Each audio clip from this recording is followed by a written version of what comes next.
sino talaga yun. Ayos puro ECE.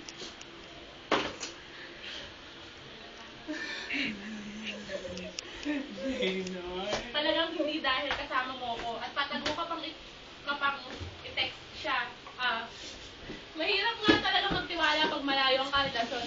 Tayo pa, ganyan ka na. Masyado ka nang maglihim.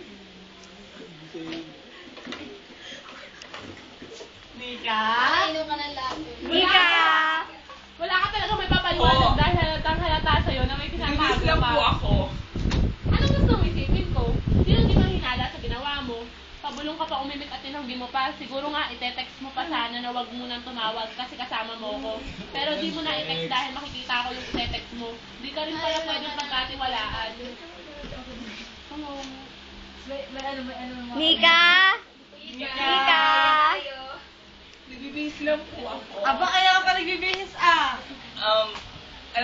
Nahirap po ako bumili ng damit shoes ko. Wag mo muna ako i-text. Ayoko na muna ng communication sa'yo. Ang i-text